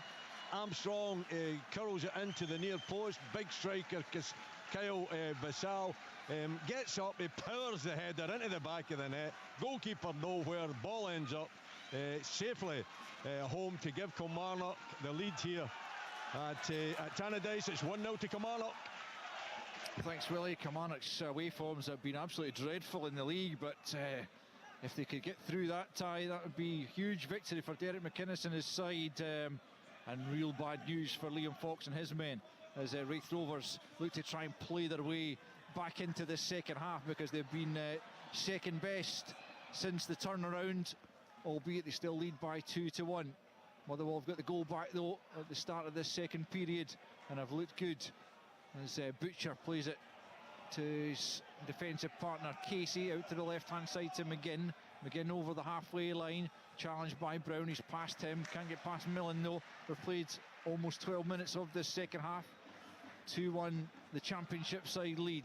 Raith can't get a foot on the ball now. They can't get Connolly into it, Stanton into it, Gullen. And I've got to say, it's all credit to Stevie Hamill and his substitutions and his change of personnel at half-time. Here come Motherwell once more. Dick can't prevent Johnson getting onto it, knocks it into the penalty area. It's headed away by Millen. Will come for Crankshaw, stands up to the back post. Header comes in there from Tierney. It was a good header, and then McDonald put under some significant pressure from Van Veen. He was fouled in the process, reckons referee Nick Walsh, as Raith Rovers prepare to make a substitution. It's going to be a debut for Isma Gonçalves, and he'll replace Jamie Gullen after 12 and a half minutes of this second period. I'll have an update while we're awaiting that substitution from Somerset Park. Chick Young. Have to say, Alistair, Elgin City could be 2 or 3, maybe even 4 goals ahead. They're all over Ayr United at the moment. Ayr United look nervous. They made one change. They're still playing with one striker up front. And Elgin have just had a chance past the post, a header off the line. It's all Elgin at the moment, and Ayr United are toiling. The lead, continue to lead here by a 1-0. Thanks, Chick. Yeah, real shock in the cards there as Jamie Gullen is replaced, having opened the scoring here. I think he's played very well, Gullen. He's had his injury problems, but he's led the line well. You can see he has a strapping on his right thigh, so maybe feeling it a little bit. Gonçalves is an experienced campaigner. Yeah, Gullen went off injured against Arbroath last Saturday and missed the midweek Challenge Cup tie, and fit enough to start today, but off just before the hour mark. Isma Gonçalves, you say, Alan, he's been around Scottish football, hasn't really worked out for him at Livingston since his move there, but his experience could be invaluable this afternoon as Raith Rovers look to try and hold on to the victory and take their place in the last 8 of the Scottish Cup. They have a throw-in about 10 yards inside their own half to be taken by Liam Dick on their left-hand side. Down the flank it goes, a long throw from Dick. Gonçalves beaten in the jump by Butcher, nodded down by Spittle for Crankshaw. He's given it away though to Stanton, the man whose goal currently separates the sides. Tierney doing some good backtracking, gets it back to his goalkeeper Liam Kelly, who clears first time as we tick towards the hour mark. Raith Rovers leading by 2-1. Paul McGinn now picks up for Motherwell, midway inside his own half on the left hand side, turns away from Scott Brown and plays a good ball into Tierney, who's caught there by Dylan Easton, and that's another yellow card for a Raith Rovers player. It is Easton who goes into the book, and it was Alan. I just caught him almost in the Achilles there, coming in from the back, and Ross Tierney, who's had a good start to the second half in that very slightly more advanced position, James. Yeah, it's a great take. It's something that he does really well. When the ball comes in, he gets his body shape good so he can take the touch forward. He just lets it roll across his body, takes it with his right foot. Easton comes into the back, and it's a yellow card. Play continues. I think there's Alan, you're drawing my attention. There seems to be a problem in the home end. The Raith Rovers fans, they're asking for the medics to come up as quick as they can. No, that's not so good news. Play continuing for the moment. I hope that's not as serious as it perhaps looks. Raith Rovers have possession currently. It's Millen just blasting it off Tierney over there. Throw into Raith Rovers, it'll be about 15 yards inside their own half. A lot of stewards, and it looks like perhaps I don't know if it's St John's ambulance crew or the medics on site making their way up to the Penman family stand off to our left hand side, but play does continue on the park. It's Sam Stanton challenged well in Nick Walsh's view, just on the edge of the penalty area. Motherwell pick up possession, knock it long to Wards. Kevin Van Veen again. Tierney's taken down, this time by Liam Dick. Van Veen picks up on the edge of the penalty area. Nick Walsh bringing it back for the infringement on Tierney just a few seconds before, and it will be a free kick the way of the visitors as they look to ramp up the pressure on the home defence with this free kick. Another booking here, I would think. It's good refereeing. Yeah, because it is a foul. It allows Van Veen to go and try and make his way into the box. Pulls it back. It is a foul. It's a correct decision. And it is a yellow card for Liam Dick. James, you see the difference already. Motherwell were onto the second ball. It was dropped down there. It wasn't a great header by Dick, but they're onto the second ball and they've won themselves a a free kick. And it comes from Van Veen making a nuisance himself, making sure it's not a clean header, something which probably wasn't happening as well enough in the first half. Crankshaw over the free kick, right of centre, 25 yards or so from goal. It's not so much a bad delivery, but it was no Motherwell players in the vicinity when it came in. They had all attacked the 6-yard box and it was behind them all, but Crankshaw has it back on the halfway line for Spittle. Spittle infield for Tierney. Tierney coming forward, right hand side. It's over Van Veen, away by Lang, only out to the left hand side to McKinstry. Left hand side of the penalty area, gets it into the box. It'll come for Stanton. He just flicks it on, but it's going to be out of play. A Motherwell throw in the near side, the Motherwell right. And there's been another goal at Livy. Jane Lewis. Yeah, there has indeed, and it has gone to the away side again. Inverness Cally Thistle now 2 up against Livingston. It was Nathan Shaw who played a lovely ball in. The ball seemed to hang in the air for ages, and it was Sean Walsh who got the ball in eventually past George in the Livingston goal. It looked to me like he had got a hand to it, but the ball trundled over the line, and Livingston, who, as I said before, when they went 1-0 up, are now 2-0 up, and they are in this cup because of a reprieve in the earlier rounds. So yeah, things are going pretty well from an Inverness Cally Thistle point of view. Very, very frustrating if you are a Livingston fan, as you can probably hear around me. Edge of the penalty area, just wide. Sorry, Jane. Excellent opportunity there for Motherwell as Spittle went for goal, but just off target from the midfielder. Just to clarify, it's Livingston 0, Inverness Cally Thistle 2 at the Tony Macaroni, as Billy Dodds' side looked to take full advantage of that reprieve. And there's been another goal at Capello, Rory Loy. Yes, indeed, all set up for a grandstand finish here as Queen's Park have pulled one back. Tommy Robson will be having nightmares about Jai Katongo, who's given him a hard time all afternoon, but it was the left full-back shot which he screwed into the box. Lovely first touch by Shields in the box, and Connor Shields tucked home for his first goal, I believe, for Queen's Park to make it Morton 3, Queen's Park 2. Motherwell pick up inside their own half. Spittle launches it forward long, looking for the run of Van Veen down the right channel. Matched there by Lang, holding him off on the touchline almost. Van Veen gets the better of him though. He's inside the penalty, he cuts it across goal. It comes off the Wraith, player and off the crossbar, away as far as Spittle on the edge of the box. Now it's Johnston back into the Wraith penalty area, hacked away. Wraith Rovers really under significant pressure now as Gonzalez looks to keep a hold of the ball, but McGinn nips in. And then Johnston gets it back to Casey. I think Motherwell need to keep the pace of the game up. They've hit the bar there. Was it Milne it hit? I couldn't see who it hit, but it's definitely a Wraith Rovers player. Yeah, but they've got to keep the pace of the game up. They're really on top now. And you can imagine that the tiredness will start to set in with Wraith Rovers after exertions in midweek. It's Van Veen again. He's when he plays like this, he's a huge asset to Motherwell when he's wanting to fight for balls going forward, chasing lost causes, and that's sometimes what you have to do as a striker to get yourself into the game and get those little bits of luck like he did for his goal. But it comes from the fact that he's willing to make the run, he's willing to make it difficult for the defenders, he's holding the ball up well, he's causing all sorts of problems to that back line of Wraith Rovers. Alan, you mentioned in the first half you didn't really get the impression that those Motherwell players were giving it their all in terms of trying to keep their manager in a job as much as anything else. You definitely see a change in that second half. Without a doubt, but I don't know Stevie Hamill. James does. I don't know if it's a rocket they've got at half time.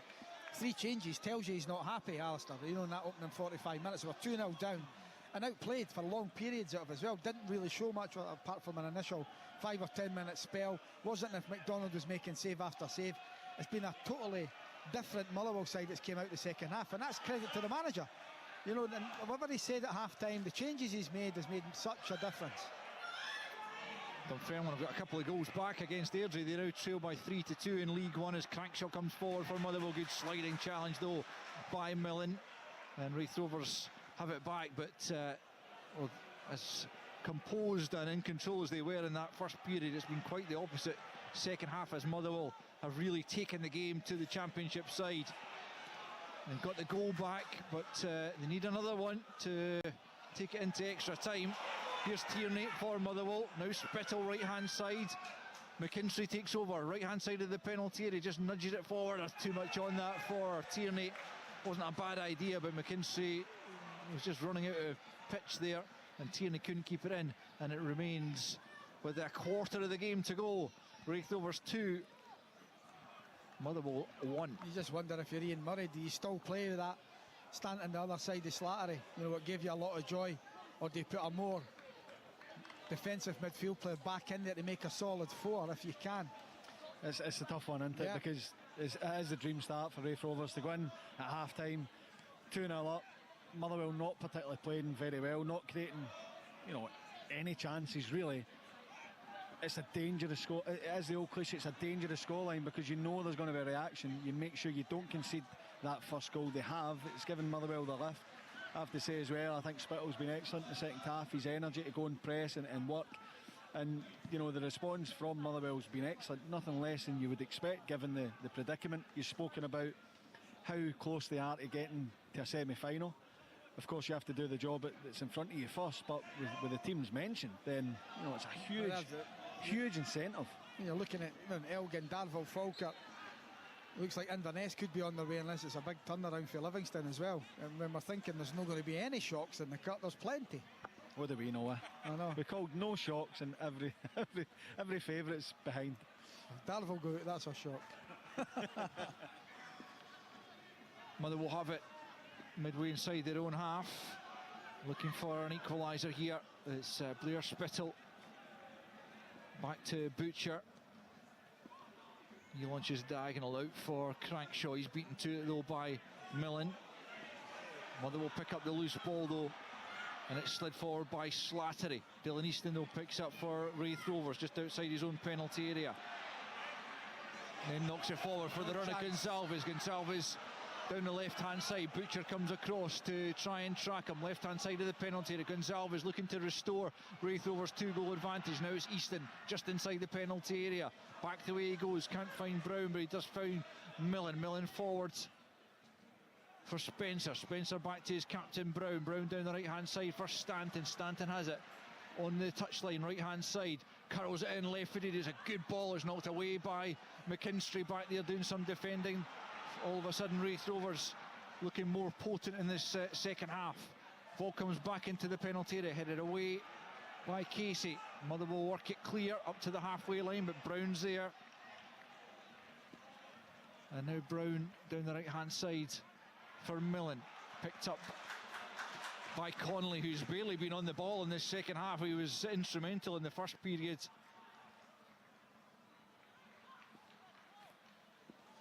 Wraith Rovers trying to find a way forward. It's into Gonsalves, who looks to try and link with Spencer on the edge of the penalty area, but commits the foul.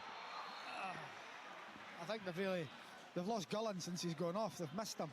Gonsalves is not the same. You know, he doesn't have that. He has got the presence, but he doesn't have the ability to get them up the park. He's not holding the ball in.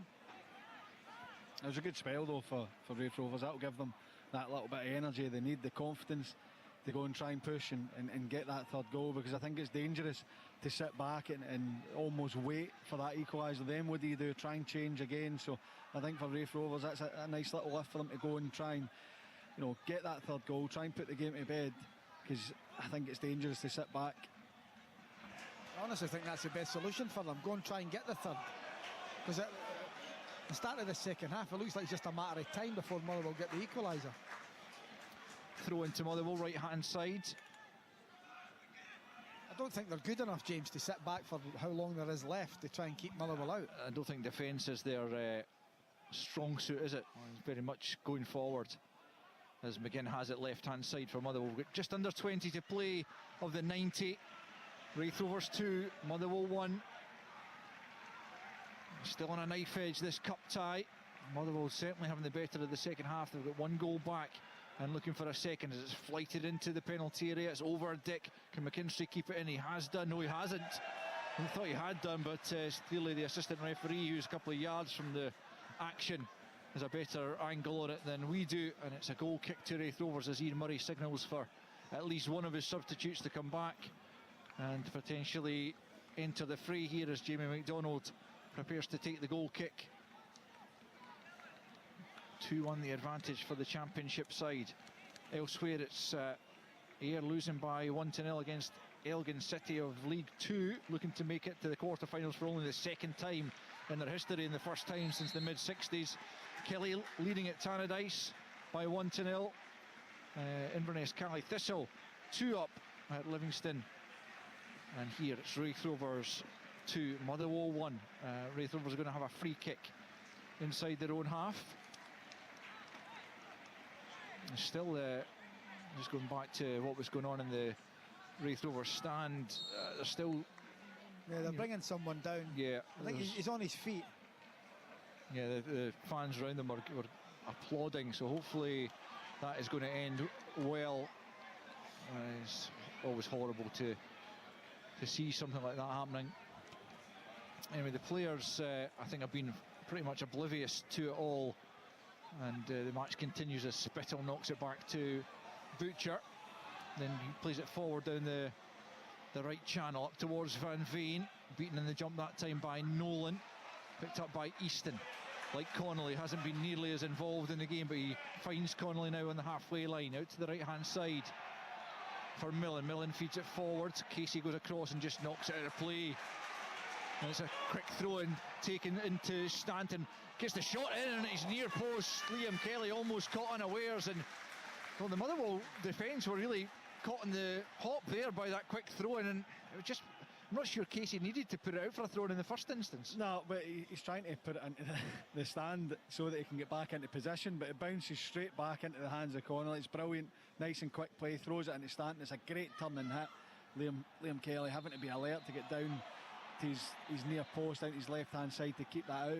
Great play from Raith Rovers. I just don't think Casey expected it to come back from the stand as quick, but he should have seen the amount of concrete over there. It's not as if it's going into a sea of bodies. Motherwell have it on the halfway line. They've got just over a quarter of an hour to find at least the one goal which they require to take it into extra time here at Starks Park and keep their Scottish Cup ambitions alive. Here's Johnston, right hand side. He's had a positive impact, you'd have to say, since coming on down that right hand side. Brought forward to some good effect. Butcher knocks it out of play. It'll be a Raith Rovers throw in as McBride prepares to come on for the home side. If only your notes were see-through, Al. Couldn't see anything up that side with you holding them up so high. Sorry, James. It's all right, there was nothing to see anyway. It's the massive stanchion holding up the stand that's obscuring my view. Although I guess that serves quite an important purpose. As Conor McBride prepares to come on for the closing, what he hopes will just be the 15 minutes. And Aidan Connolly, he certainly drifted out of the game, although he's not alone in terms of Raith bodies. But so important in that first half as Raith Rovers opened up that 2-goal advantage. Yeah, I thought it was excellent in the first half. I was actually speaking to his dad, Paddy, at half-time there. And I was asking him how he was enjoying it. He said he loves it here and he's doing very, very well. But you're right, I was drifted out of it in the second half. They have as a team though, haven't they? Yeah. They haven't been able to attack as much, and it's difficult because both him and Dylan Easton are doing great work in defensive areas, but that's not what you want them. Here's Gonsalves, left hand side, just dragged down by Butcher, but just using his physical presence there. Butcher against another pretty impressive physical specimen in Esma Gonsalves, but Nick Walsh points for a goal kick as Motherwell come forward once more and look for a leveller.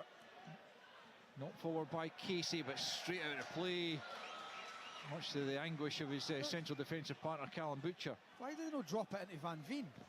He's the one that's got them, he's dragged them back into the game. Just drop it up to him. I think the little there's just an announcement coming over the tannoy there, Al. Yeah, the PA announcer just thanking the stewards and the medical staff for what they did to help the person who was clearly had taken unwell by the sounds of it, and applause round the ground for that. And as I say, obviously we wish anyone well who was affected by that as Motherwell come forward once more. Faddy, sorry, you were interrupted there though. No, just on the back of that was a rapid response as well. You could see the fans were gesturing to get people up in the stands. They got up there quick, managed to deal with it. Hopefully everything's okay. I was just saying about Motherwell started the second half really well, managed to get their goal, they get on top, but then Raith Rovers had that little spell where they were probing, they were keeping the ball, they were knocking it side to side, and it's taking that rhythm, that energy and speed out of the Motherwell attack. And in that situation there, when Casey steps out, I agree with you, surely his thought should be can I get the ball to Van Veen? Can I get it into his feet? Can I get it even up in around his chest, his throat, so that he can fight and scrap and get the team up the pitch? Because that's a tough pass to hit the diagonal the way he's hit it as well. Just get it into Van Veen's feet, try and play from there and use that energy to try and get a bit of control back in the game, because it's got a little bit scrappy in the last 5 minutes or so. But in the second half, Van Veen's got the beating of Lang and Nolan. You can see that, and you know what it's like, James. You played the game, you know when you've got people, and Van Veen's really got a bit between his teeth in the second half. Play it up to him. He'll win you free kicks, he'll win flick-ons, he'll hold it in, he'll get players up the park. I don't get it. For me, he would be the one I would clip it up to, try and drop it into his feet, play it into his chest and get runners off him. Even just clip it up the channel and make the defenders have to defend, because he's chasing, he's a willing runner, he's chasing it, he's fighting, he's getting them up the pitch, he's trying to force mistakes. Just try and get him on the ball as much as you can. 4,436 inside Starks Park for this Scottish Cup tie, and the majority of them, the home fans, very much hoping they can cling on to the 2-1 advantage they currently hold.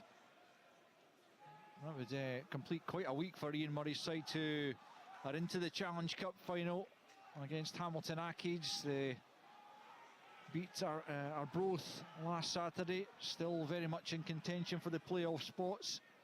As McGinn knocks it forward though for Motherwell, cleared by Lang, first to it Gonsalves, beaten to it by Casey, and now it's Butcher midway inside his own half, but coming up towards the halfway line, crossing it now. McBride comes to try and close him down. Out it goes to Johnston on the right hand side for Motherwell, down the right off Easton, and Motherwell throwing midway inside the Wraith half now. Johnston back to Tierney, Slattery midway inside Wraith Rovers territory, out to the left hand side for McGinn, and further out to McKinstry, up against Millen, coming up towards the penalty area, goes away from one player and then knocks the ball in towards the edge of the penalty area, played away by Easton. There's been a red card at Tannadice. Willie Miller, give us some more detail. Yeah, Dundee United, it's just get worse for them. 1-0 down, and their central defender Aina gets himself sent off. Second yellow card for him. Rather silly, rash challenge from behind. Referee takes out the yellow card, followed by the red, and he gets his marching order. So still 1-0 here for Kilmarnock, and things are looking bleak for the home side. Certainly sounds that way, Willie. Thanks very much for the update. 10 minutes to play at Starks Park. 2-1 Wraith Rovers, as they look to make things a bit more bleak for Motherwell, whose second half performance has been much improved, although maybe a little bit of that momentum that they built up at the start of the second half has just fallen away slightly, James. Yeah, I think it has. I think that, you know, I mentioned that Wraith Rovers getting the control of the wow. That's a booking. Easiest booking of the season. That was unbelievable from Callum Butcher. He still didn't stop him either. I mean, he had almost took Gonsalves' jersey off him, and had a couple of nibbles at him with the boot as well, but Nick Walsh stepping in and awarding the free kick. Yellow card for Callum Butcher, and his chain's ripped off as well. He's just come over and thrown his chain to the physio. Shouldn't have had it on in the first place. Livingston against Inverness Cally Thistle, 2-0 to the visitors last we heard, and there's been another goal. Jane Lewis. A goal. It's now 3-0 to Inverness Cally Thistle, and I have to say the stewards are doing a really good job to try and stop the travelling fans who are in complete delirium from breaking onto the pitch. It's Billy Mackay again who has rifled a shot past George in the Livingston goal. Absolutely brilliant composure from him, an absolute rocket, a fine goal, you would think, to finish up and wrap up this cup tie for Livingston. A remarkable scoreline for Inverness Cally Thistle, a remarkable scoreline here. Livingston 0, Inverness Cally Thistle 3.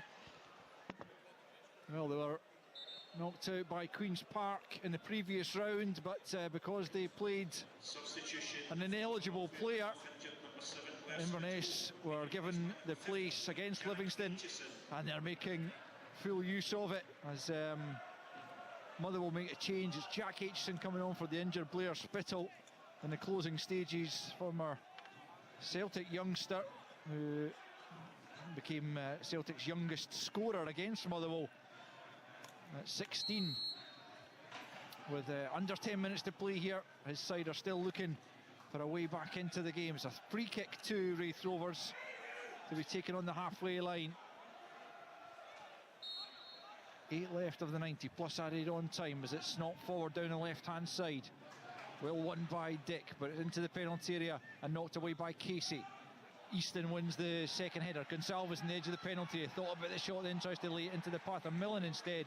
McKinstry there first, knocks it away only as far as Brown. On the right hand side is Millen into Stanton. Right hand side still, back to Brown. About 30 yards from goal. Millen, there's another nice little flick into the path of Stanton. He's well challenged and out for a throw-in for Raith Rovers. Good possession play by Motherwell. Stanton involved again. I think he's been excellent the whole game. He's played very, very well. Raith Rovers want the ball up in that area if they can. Motherwell need urgency, need a goal in the last 8 minutes. Yeah, throw in two Raith Rovers about 15 yards from the corner flag on their right hand side. Into the chest of Gonsalves, almost on the goal line. Been marshalled there by Slattery. He's done well. He's won his side a corner kick. And, it can't be easy. You sign something, you sign at lunchtime.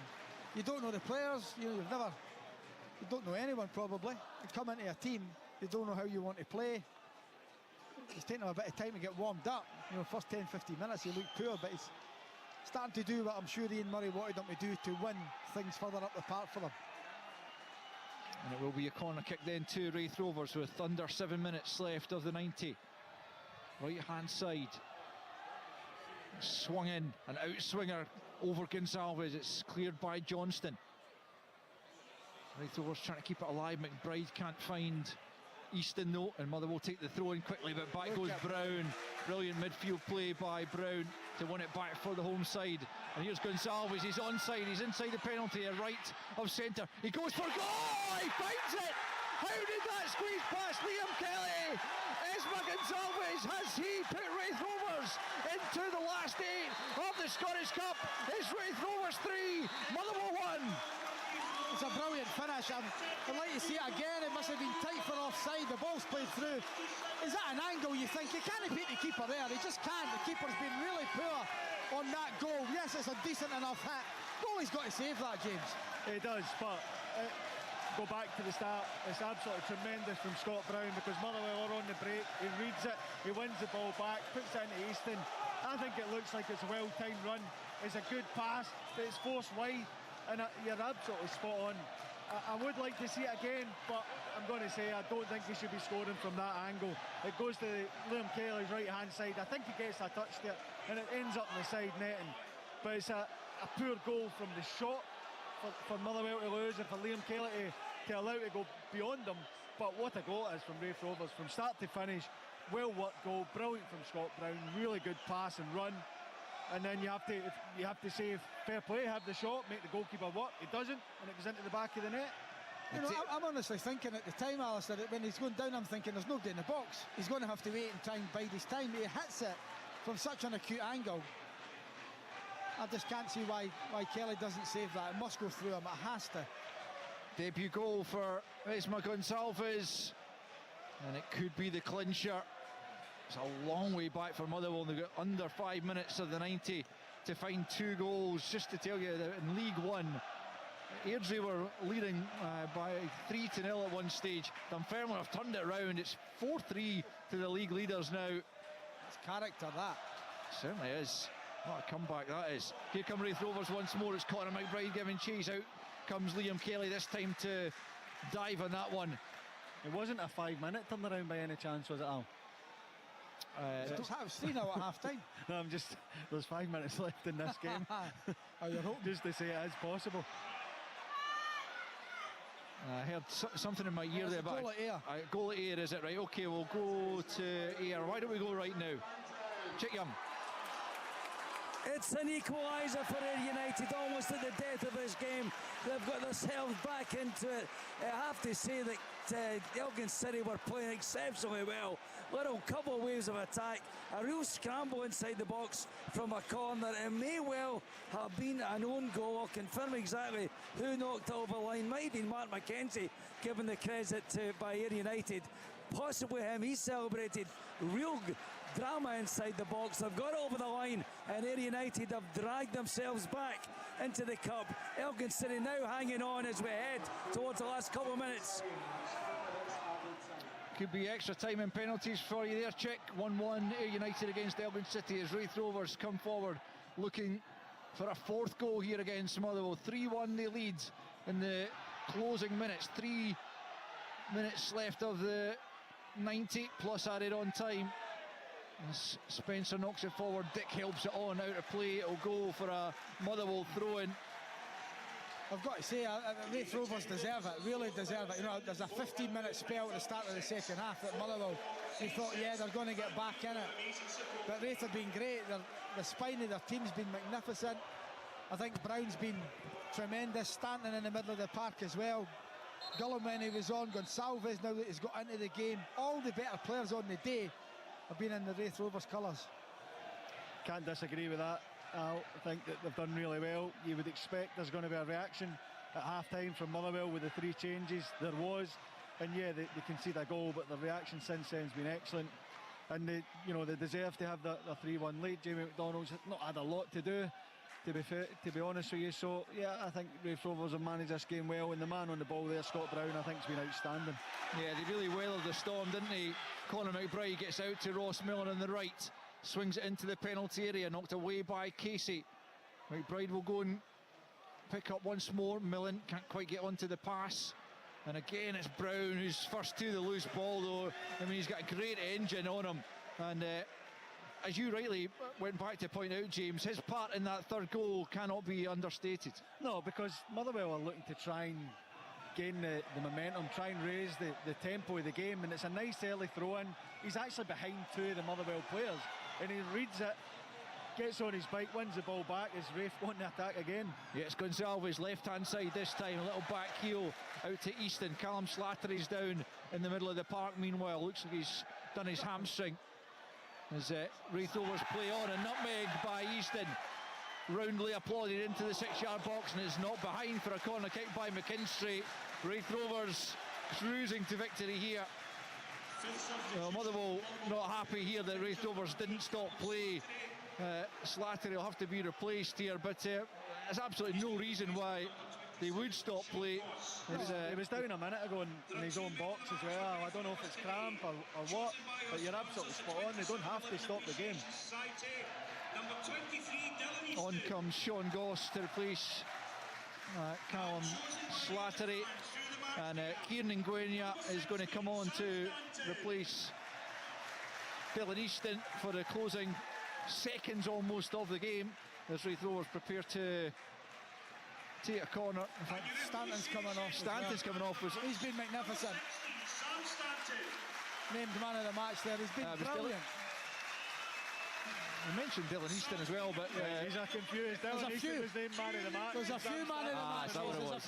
It's like most clubs now, they've got about 5 man of the matches. Well, on comes Nguyen anyway. Into injury time we go as the 4th official prepares to show us the board. Gonsalves has it down near the corner flag. 5 minutes of added on time. We're into that now. Raith Rovers on the brink of a place in the last 8 of the Scottish Cup, and deservedly so, as Liam Kelly picks up possession and knocks out to the left-hand side to Paul McGinn. Well, if there's to be a comeback here from Motherwell, it's going to be among the most dramatic, because save for that flurry at the start of the second half, they really haven't been good enough again this afternoon. More tough questions for Stevie Hamill. Here's Crankshaw, left-hand side for Motherwell. If you get a goal now, it would certainly make things interesting in the closing few minutes of added on time. Nolan's first to it, and then McDonald claims it inside his 6-yard box. Raith Rovers 3, Motherwell 1. That was a hopeful ball in, I would have to say. It's defended well, and then Jamie McDonald does well to gather it. Van Bain's waiting to see if it's going to drop somewhere where it can go and affect it. He just can't get there.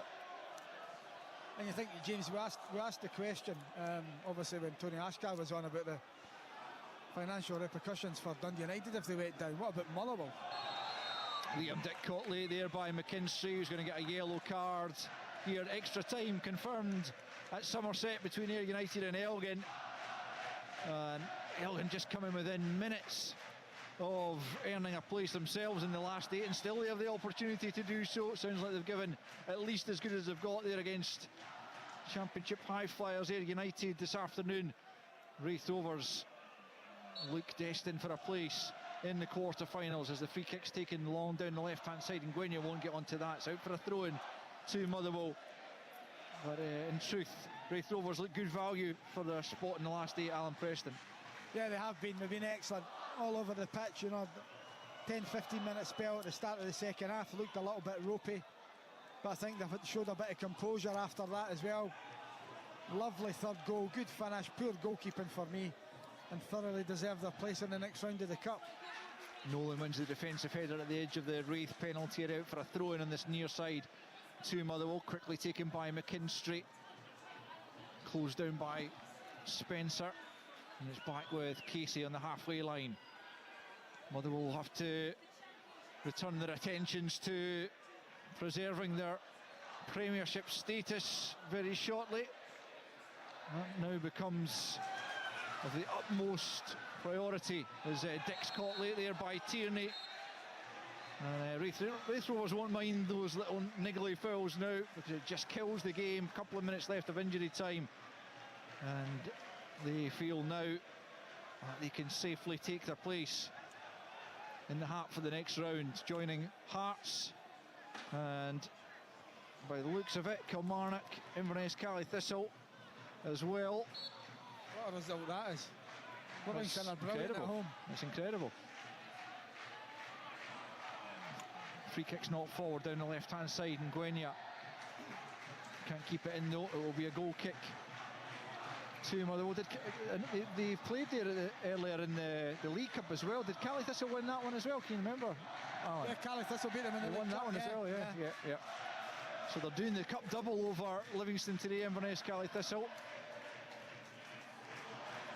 It's a bad head. There's a couple of players down there. There's a diving header clear by is it Lang, and he's collided there with Tierney. Tierney's back on his feet. He looks okay.